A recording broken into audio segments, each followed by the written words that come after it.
Welcome back to the deep dive. Today we are strapping in for one of the most complex, tragic, and I think historically layered conflicts in modern fantasy. Oh, for sure. We're doing an in-depth exploration of the Holy Grail War, pulling directly from the foundational lore established across Fate Zero and Fate Stay Night. This is a phenomenal stack of sources. It really lays out a conflict that brilliantly disguises a brutal magical death match as some kind of noble ritual. Exactly. We are synthesizing this grand, devastating narrative where, historical myth and magic just collide with this crushing cynicism and, frankly, modern warfare. And our mission today is far beyond just reciting the plot. We really need to unpack the intricate and, let's be honest, often corrupted rules that govern this deadly battle royal.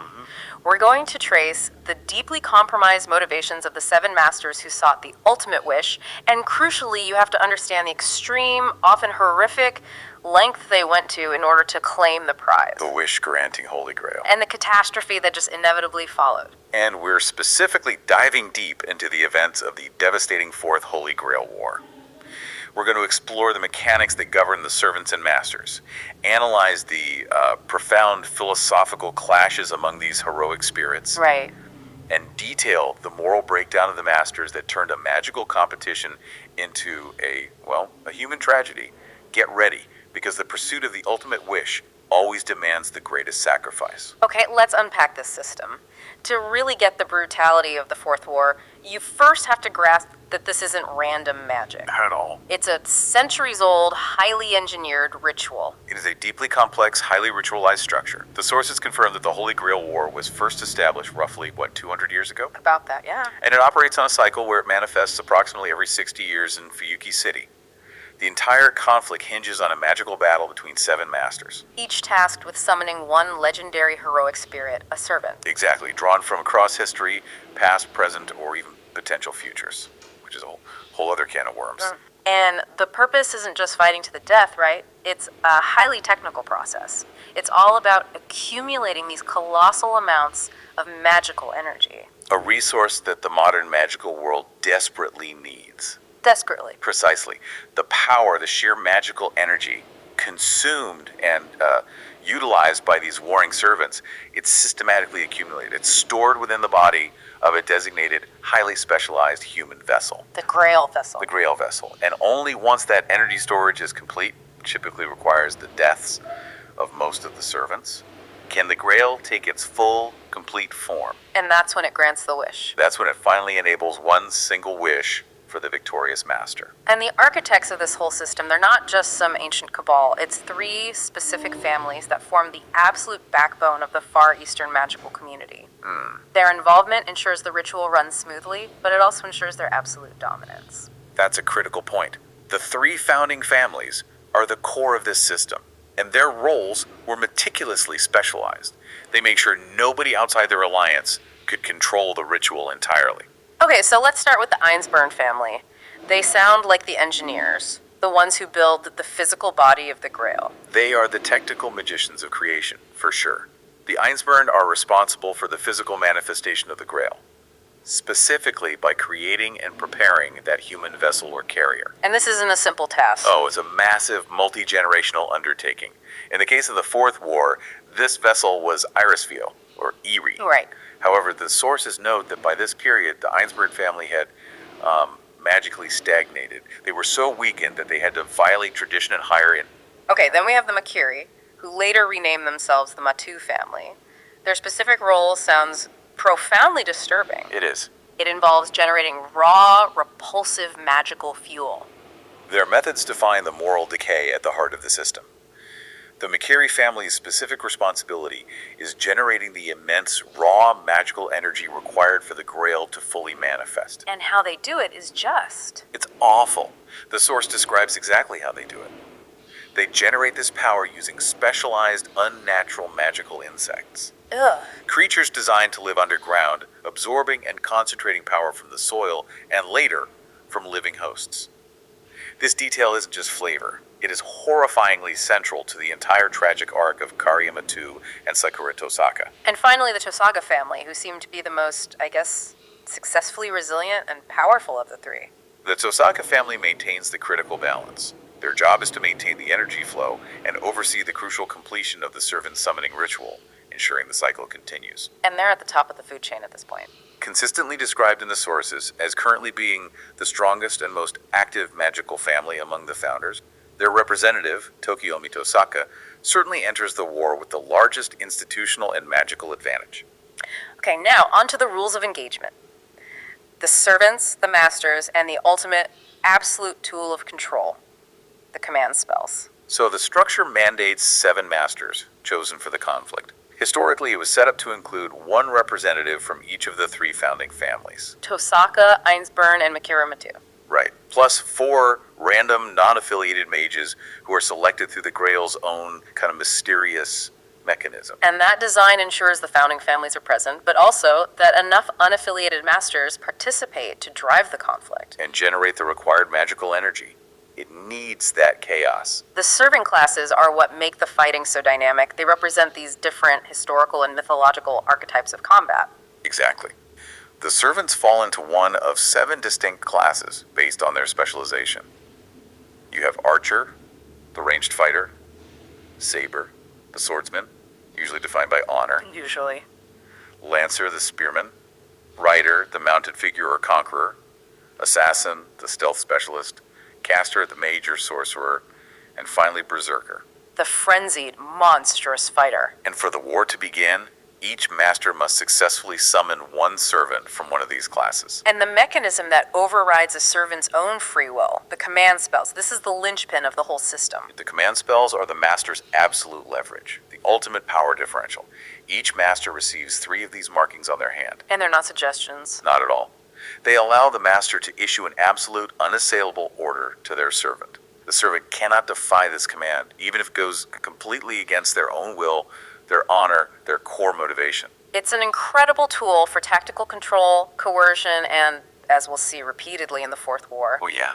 profound betrayal and psychological torture. Losing a command spell is losing 1/3 of your absolute control over a living legend. It's a huge deal. With the rules of engagement set, let's meet the main cast of this tragedy. The masters of the Fourth Holy Grail War, starting with the man who thought his traditional power guaranteed him victory, Tokiomi Tosaka. Tokiomi represents the absolute height of traditional ruthless mage power. He is the head of the Tosaka family, considered the strongest master entering the conflict. And his goal is classic for an ancient magical family. Oh yeah, achieving immortality, securing his lineage, and ensuring his family's magical legacy lasts forever. Pretty standard stuff for a powerful mage. But his pursuit of immortality and family strength came at a truly horrifying personal cost, specifically involving his second daughter, Sakura. This is where the corruption starts right at the top. This is the critical, unforgivable moral compromise. Mage families often operate on this cold, utilitarian logic to strengthen the crucial alliance with the Matu family.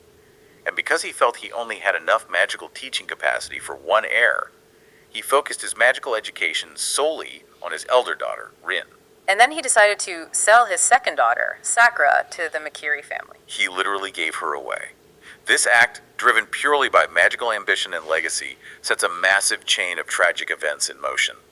It's the catalyst for the conflict's most heartbreaking participant.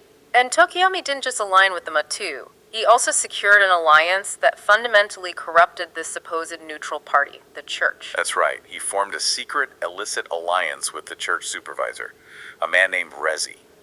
This arrangement required including Rezi's son, Kirei Kotomi, as a master. So Kirei was basically forced into the war to act as Tokiomi's assistant. Exactly. His intelligence gatherer, his operational security, this completely compromised the entire conflict from the outset. It made it look less like a fair fight and more like a rigged system designed for the Tosaka family to win. Which brings us to Korea Matu. Perhaps the most noble, but ultimately tragic and reluctant participant in the entire war. Korea's story is just a portrait of sacrificial desperation. He was the reluctant representative of the Makiri family, and he'd initially abandoned magic altogether. He had a history with Tokiomi's wife, right? He was in love with Tokiomi's wife, Aioi, and refused to have anything to do with the Grail War until he made that horrifying discovery.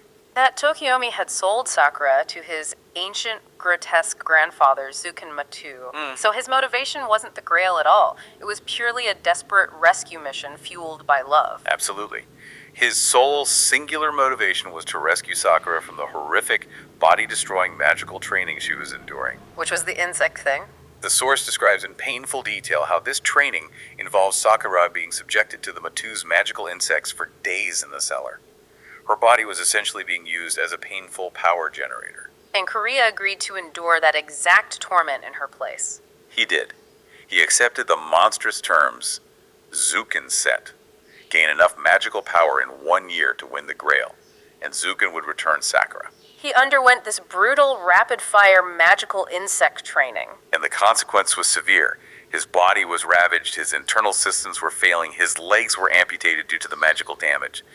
He was sacrificing his life and sanity for this slim chance of saving the girl he loved. Wow. This sacrifice elevates him from just a character to a true tragic figure of despair. Next, the man who was supposed to be the neutral observer's assistant, but became this vortex of chaos and self-discovery. Kirei Kotomini. Kirei is the son of the church supervisor, Rezi, and he had a strong, violent history as an elite hunter of the church's enemies. He was initially meant only to assist Tokiomi. And the key to Kirei is his motivation, or really his lack of it. Exactly. He entered the war without a personal wish, representing a profound emptiness in his life. He was a man who felt no pleasure in virtue or normal life, only confusion, just a void. And his initial servant choice, the multiple assassins, immediately set him up for tactical deception. Yes, he summoned Hasani Saba, the historical chief of the Hashashin sect, categorized as assassin. Kiro's father, Resi, justified their obvious cheating by claiming it was necessary to protect the magical society. So he just forced Kirei into the war. Yep, while publicly maintaining his neutrality as a supervisor. Kirei was a tool, a man searching for meaning he couldn't find, which made him ripe for the influence of a certain golden king later on. Now for the wild card. The pragmatic, ruthless outsider hired to represent a founding family, Kiritsugu Emiya, the mage killer. Emiya was hired by the weakened Einsburn family, specifically because they needed pure effectiveness over magical pedigree. His infamous title is earned. He rejects the entire concept of magecraft as a noble art. But he became intrinsically tied to the family through Irisfiel. To technically qualify as a representative, he married Irisfiel Eri, who was the human grail vessel, and they had a daughter, Hiliasfiel. But this was a marriage with an expiration date. Oh, a very hard one. Emiya knew Eri was genetically designed to die when the war concluded, adding this profound moral weight to his utilitarian calculus. He constantly weighs her life against the greater good. His tactics are the complete antithesis of traditional magecraft. That's the core tension of his character. Emiya rejected the honor code of mages entirely. He focused on unconventional tactics, sniper rifles, bombs, espionage, modern weaponry, designed specifically to circumvent and destroy magical circuits. He's a pure utilitarian. Aiming only for victory and the salvation of the majority, regardless of the how or the moral cost to himself or others. Shifting gears to the master who challenged the magical establishment, Waver Velvet, the academic underdog. Waver's participation stems from youthful arrogance and deep academic defiance. He was a student who stole a book about the Grail War from his history professor, Kenneth. Because he thought he could prove the old ways were obsolete. He was trying to prove a point. That talent mattered more than noble bloodlines. His core motivation was validation. To prove his strength as a mage and gain respect, challenging the inherited status quo taught by his professor. His wish, when revealed, was so small and intensely personal. For people to treat him well. And for mages to recognize his power. His mighty servant, Iskandar, immediately found this wish trivial, setting up a fantastic mentorship dynamic between the small-minded student and the grand-minded king. And the man Waver stole from, Kenneth Elmelio Archibald, the professor who believed only in the old ways and family supremacy. Kenneth embodied the arrogance and lineage worship of the established families. He was Waver's professor, believing staunchly in the supremacy of the three founding families. And he just wanted status. Purely. To ascend to the highest rank of mages. He also utilized a clever but ultimately fatal cheating method involving his fiancée, Sola. Kenneth cheated by using his fiancée Sola as an external magical power source, a living battery basically. It allowed him to sustain his powerful Lancer servant. But he kept the command spells for himself. Which Sola viewed as an insult, creating a power dynamic that would eventually be shattered by Emiya's ruthlessness. Our final master is truly the most disturbing, entering the magical world purely by accident. Ryunose or Ryu. Ryu is characterized as a murderous, psychopathic child kidnapper. He was actively looking for a way to summon demons. Using his victim's blood. To draw a summoning circle. driven by a twisted belief in ritualistic art. And the command spells just appeared on his hand. Exactly. Serendipitously. It confirmed his status as a master, and he successfully summoned the terrifying caster. This accidental entry of a common modern psychopath into an ancient magical war signifies how deeply corrupted and fundamentally flawed the ritual system truly is. Allowing pure depravity to gain immense magical power. The stage is set for an epic conflict, and now we meet the combatants themselves. The legendary heroic spirits, starting with the iconic King of Knights, Saber. She is the focal point of the ideological clash. Saber, or Arturia Pendragon, is the legendary King Arthur of Britain, summoned as a female in this particular war, and she is contracted to the pragmatic mage killer, Kiritsugu Emiya. Which is a pairing fraught with conflict from day one. To put it mildly, We know she fights with Excalibur, but the tension is in her wish and her master's methodology. she primarily fights with an invisible sword in the early stages, concealing her identity and maximizing her stealth. Her ultimate ability, her noble phantasm, is the legendary sword Excalibur, capable of unleashing a destructive magical wave. But her core motivation is driven by this deep, crippling regret. She wishes to save Britain, which she believes failed after her death, by changing the past and removing herself from kingship entirely. She believes she was the wrong ruler. Then we have the Golden King of pure arrogance, Archer, a being whose sheer antiquity makes him just contemptuous of modern heroes. Archer is Gilgamesh, the legendary king of Uruk and Babylon, known for immense wealth. He is so wealthy, the sources note, that he even crafted his weapons from pure gold. He starts with Tokiomi, but then... He is initially contracted to Tokiomi Tosaka, but later, fatefully, switches to Kirei Kotomi. Why is the Gate of Babylon so fearsome beyond just firing weapons? His noble phantasm, the Gate of Babylon, is not just a weapon store. It is the treasury that contains the prototypes of nearly every noble phantasm in existence. Wow!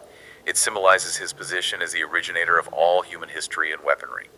It allows him to summon hundreds of powerful, historical weapons from his vault, firing them like devastating automated projectiles. And his attitude is one of supreme contempt. He views himself as the only true king, and only assists Tokiomi out of curiosity, wanting to explore the modern world and add its treasures, including the Grail itself, to his collection. He sees himself as above the war. Next, the King of Conquerors, Iskander, summoned as writer. He's the definition of grand ambition, and he immediately elevates his master, Waver. Iskander, or Alexander the Great, is pure charisma and bombast, contracted to the underdog Waver Velvet. He's massive, loud, and he just commands respect. We need to spend some time on his noble phantasm, the Ionian Heteroi. This isn't just a summoning ritual, it's a form of reality manipulation. It is arguably one of the most powerful abilities in the war. His most powerful ability is Ionian Heteroi, which means Army of Alexander. This phantasm is a reality marble, a high-level form of magecraft that temporarily overwrites the real world with the caster's internal world. So he pulls everyone into his own little universe. In his case, it transports opponents into a vast shared desert reality where his millions of loyal soldiers who fought alongside him in life are summoned instantly as servants themselves to overwhelm the enemy. It is the ultimate expression of his kingship. And his motivation is simple. He wishes to be resurrected to continue conquering the world. Moving to Lancer, a hero defined by a specific set of cursed weapons and a desperate internal conflict over honor. Lancer is Diarmuid Udubibni, a famous Celtic hero contracted to Kenneth Elmelio Archibald. His life ended in a dishonorable death hunting a boar, compounded by the fact that he previously betrayed his lord Finn by eloping with his wife. And his spears are the core of his legend, each with a unique, debilitating effect. His noble phantasm is two cursed spears. The longer spear, Geidir, possesses the power to cancel magic. Which is a huge deal against servants. It means it can bypass and nullify almost any magical defense or enchanted armor, including Saber's invisible sword. The smaller spear, Geibud, inflicts unhealable, cursed injuries that cannot be fixed by conventional or magical means. And his personal conflict stems from that past betrayal. He is deeply hesitant around Sola, fearing he will inevitably betray Kenneth again. He just wants a chivalrous fight above all else. The monstrous Castor, a reflection of historical horror and depravity. Castor is Jules de Rey, known historically as Bluebeard and contracted to the psychopath Uriu.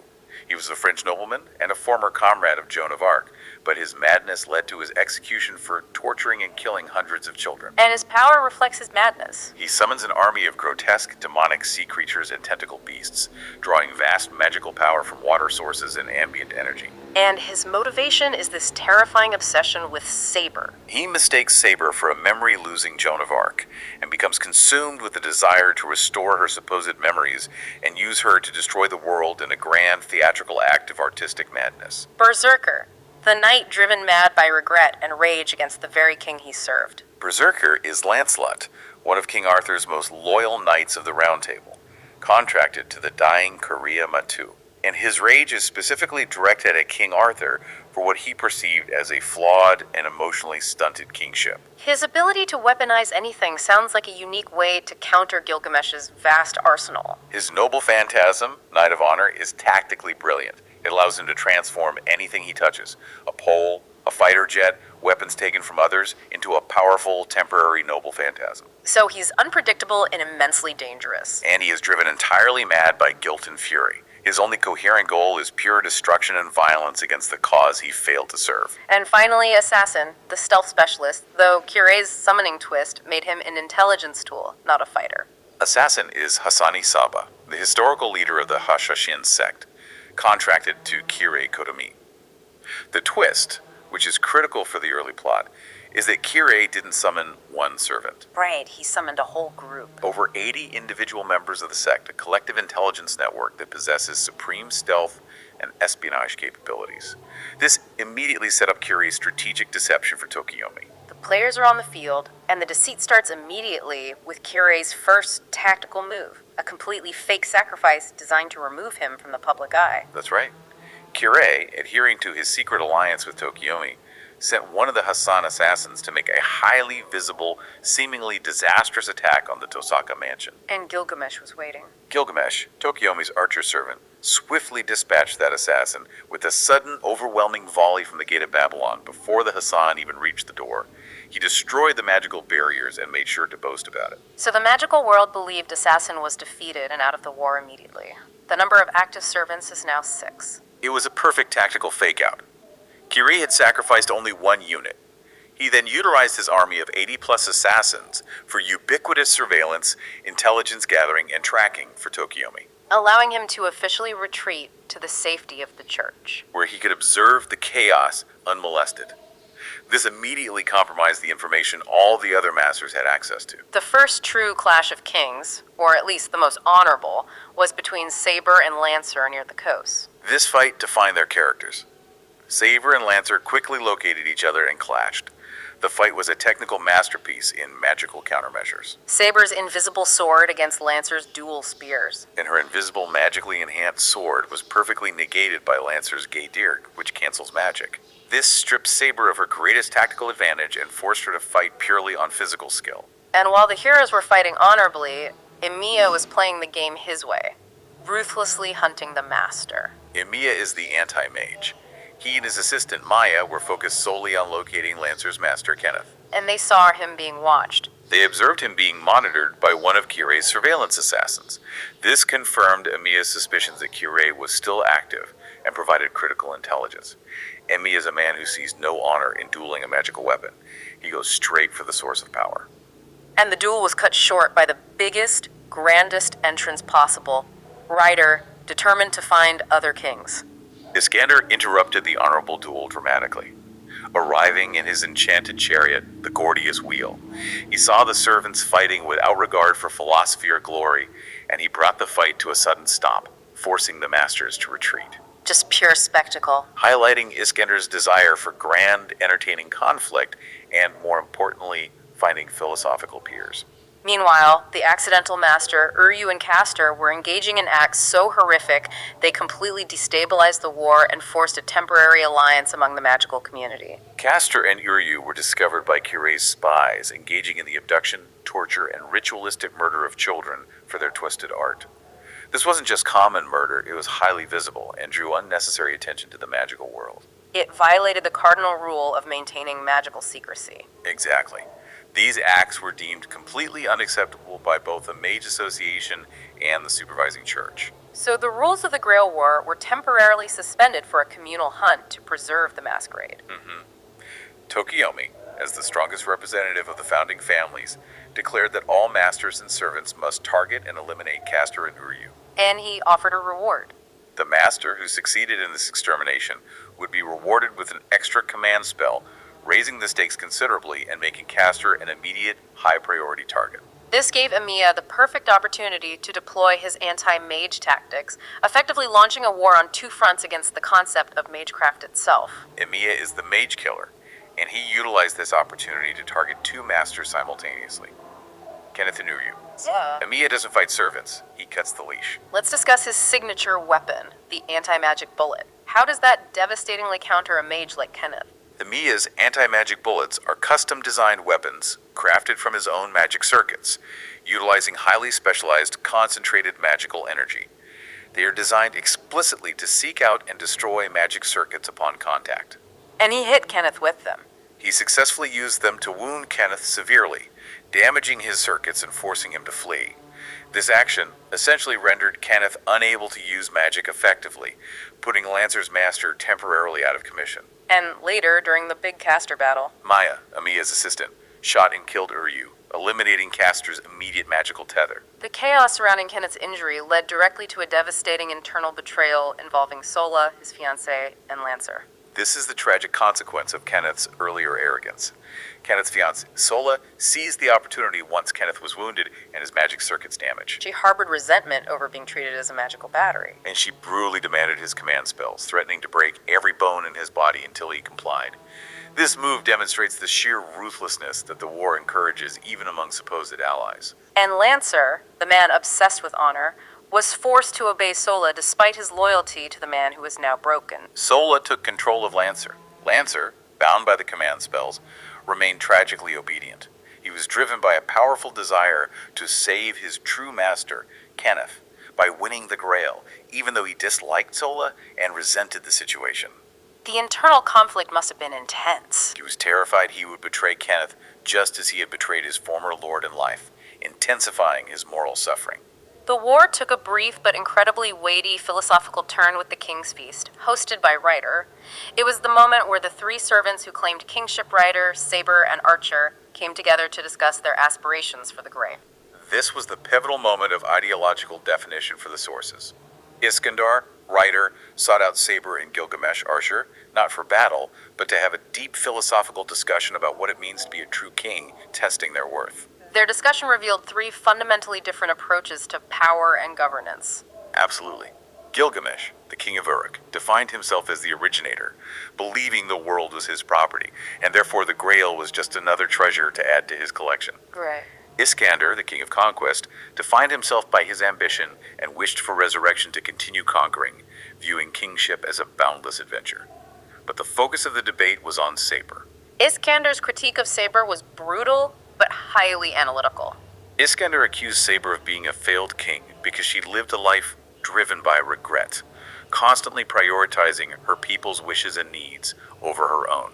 She sacrificed her humanity for the crown. And Iskander argued a true king shouldn't do that. He argued that a true king should live a full life without regret, accepting their decisions and their consequences, and that the people should willingly sacrifice for the king, not the other way around. He sought her wish to undo her reign as the ultimate confirmation of her failure as a leader. That moment profoundly shakes Saber, confirming her deepest insecurities. Meanwhile, the feast ended abruptly when Kiri's remaining assassins launched a surveillance attack. Which prompted Iskander to reveal the terrifying scope of his reality marble. Right, he unleashed the Ionian Heteroi. This was not a normal attack. It was a reality marble in action. It temporarily replaced the reality of Fuyuki with the endless desert where his massive army of loyal, heroic spirits resided. It was a spectacular display of power. Annihilating the small assassin force. Completely. And Tokiomi, watching through the eyes of the dying assassins, learned the immense, game-changing extent of Ryder's capabilities, marking a critical intelligence failure for his alliance. This set the stage for the Grandcaster battle, which dramatically escalated the conflict and shattered the secrecy of the magical war. Caster, seeking to create his ultimate art, and fueled by the immense ambient magical power drawn from the water, which is crucial, summoned a massive, self-regenerating sea monster. This caused mass panic. Drew public attention and demanded immediate intervention before the entire city was destroyed, and the secrecy of the magical world was completely compromised. The battle forced a difficult temporary alliance among the remaining masters who valued the world's secrecy. Ryder, Saber, and Lancer Despite their differing philosophies, all aligned to tackle the abomination. The conflict was chaotic. While the others fought the monster, Berserker, still driven by indiscriminate rage, attacked Gilgamesh's flying craft in the air, resulting in a dramatic, chaotic chase separate from the main monster fight, demonstrating Lancelot's singular destructive obsession. Emiya, always operating behind the scenes, provided the crucial strategy needed to defeat the monster. Communicating through Waver, Emiya strategized to trick Iskander into temporarily confining the monster using the Ionian Heteroi, then releasing it at a designated location where Saber could strike with maximum destructive force. It was Emiya's pure utilitarianism applied to a magical crisis. The most poignant, heartbreaking moment of the battle came from Lancer, whose desperate choice honored his code even as his master betrayed him. Lancer was the true hero of this specific battle. He valued the lives of the innocent citizens and the honor of his opponent above his master's wishes. And he saw that Saber couldn't use her full power. Recognizing that Saber needed 2 functional arms to unleash Excalibur and destroy the monster, Lancer, out of pure, painful chivalry, broke his own short, cursed spear, Gebudi. This action immediately freed Saber's paralyzed arm from the unhealable curse, allowing her to reach her full potential. With her power restored, Saber finished the job, ending the threat and claiming the first major victory against the servants. Saber unleashed her ultimate noble phantasm, Excalibur, the sword of promised victory. The concentrated magical blast cut the massive sea monster and cast her, hidden inside it, cleanly in half. But even a moment of triumph was immediately followed by Emiya's calculated, ruthless backstabbing. The consequences were swift and dark. Kenneth claimed the promised extra command spell for eliminating Castor. However, immediately after, Maya, Emiya's assistant, ambushed Sola and amputated her arm, ruthlessly amputating her arm and thus seizing the command spells to prevent her from issuing any further orders to Lancer, ensuring Emiya's side retained the tactical advantage and isolating Kenneth further. This led directly to Lancer's final, incredibly tragic end, ordered by his own broken master. Emiya captured Sola and used her as leverage against the now severely injured and circuit-damaged Kenneth. Desperate to save Sola, Kenneth was forced to use his final command spell to order Lancer to commit suicide via self-stabbing. Despite Lancer's intense sense of honor and his willingness to fight for Kenneth's life. The cruelest possible irony. Lancer, the servant who just performed an act of selfless heroism, was forced to commit the most dishonorable act imaginable. It was pure depravity. Lancer died, cursing all the masters for their fundamental lack of honor and their willingness to pollute the Grail War with such calculated, ruthless actions. And then Emiya cleaned up. Immediately after Lancer's death, Emiya shot and killed both Kenneth and Sola, ensuring the master who ordered the despicable act was eliminated and closing that chapter with maximum efficiency and minimum mercy. The last major betrayal before the final climax involved the supposed strongest alliance, Tokiomi and Kirei. Kirei finally found the purpose he had been searching for, and it was in darkness. Kirei, heavily influenced by Gilgamesh, who saw the emptiness in him, began to understand himself. He realized that his life's void was filled only by the chaos, violence, and pleasure derived from the conflict. He embraced this dark nature and decided to eliminate his ally. Tokiomi, the man who tried to control him. Exactly. And Tokiomi, blinded by his own ambition, literally gave Kirei the tool he needed to commit the murder. Tokiomi, utterly blind to Kirei's transformation, visited him to discuss final plans. Tokiomi entrusted Kirei with a sacred Tosaka dagger as a gift and named him Rin's future guardian. And Kirei immediately used it. Immediately, he used that very dagger to stab Tokiomi in the back, killing his master and his ally. Kirei then entered into a new contract with Gilgamesh, officially becoming his new master. The alliance was over, replaced by Kirei's singular, dark pursuit of joy through violence. We are now in the final stages of the war. With Kirei and Gilgamesh forming a terrifying partnership, the end was nigh, signaled by Irisfield beginning to fail as the Grail vessel. Eri began to lose her human form as her function neared completion, transitioning into the vessel itself. In her final moments of lucidity, she performed an act of immense love and sacrifice. Returning Avalon to Emiya. Right, returning the legendary healing noble phantasm, King Arthur's sheath, which had been embedded within her body for years, to Emiya. This gift was meant to save his life in the coming conflict. Kirei then orchestrated a masterful deception to capture Eri and lure Karya to his final tragic doom. Kirei, now allied with the ancient Makiri elder, Zukin, orchestrated Eri's kidnapping.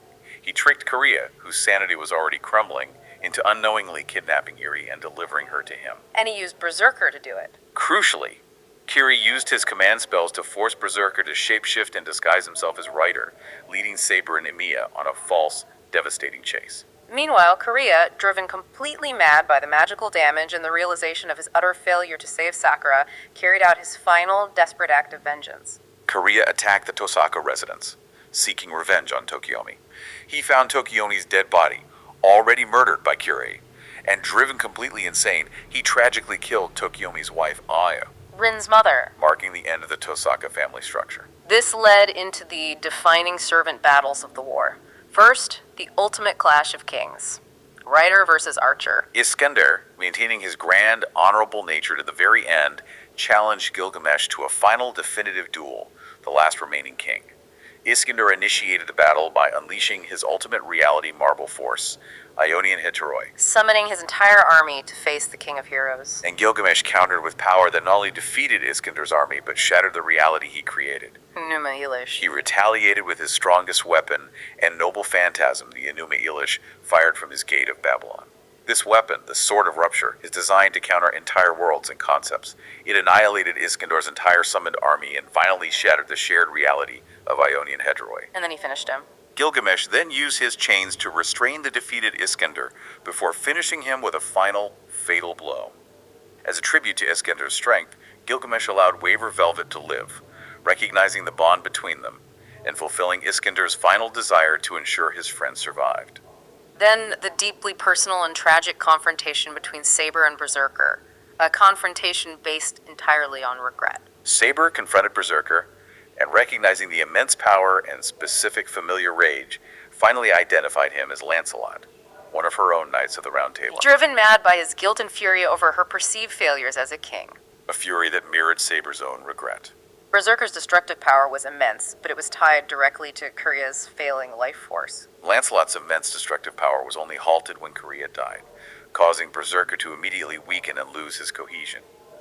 Saber ultimately defeated him, but the confrontation served only to confirm her deepest fear. That she was indeed a failed king. Solidifying her resolve to use the Grail to undo her entire reign and correct her mistake. The final master confrontation pitted the idealistic assassin, Emiya, against the newly awakened sadist, Kodamin. Emiya confronted Kirei at the site of the emerging Grail, knowing this was his last chance.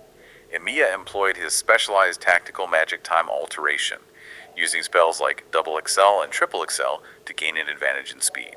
He used his anti-magic bullets. But Kirei had armed himself with a multitude of command spells taken from his murdered father, Rezi, and was now incredibly agile, ruthless, and filled with dark purpose. Emiya, even with his time-altering powers, was defeated and heavily injured. Now we reach the ultimate twist. Emiya is defeated, but the Grail appears to him, asking his wish. A wish that reveals the Grail's true, corrupted, and terrifying nature. The Grail, manifested through Eri's dying body, appeared to the defeated Emiya and asked his wish to save the largest number of people possible. This was Emiya's singular, noble, life-defining ideal. And Emiya's noble utilitarian intention was met with the most horrific, cold utilitarian logic imaginable. The Grail, having been tainted by the sheer depravity and moral compromises of centuries of masters, revealed its corrupted logic for achieving salvation. It claimed the most efficient way to save humanity and prevent future suffering and corruption was to kill the vast majority, 6 billion people, to leave behind only the minority 2 billion who would not commit the same crimes. Oh, wow.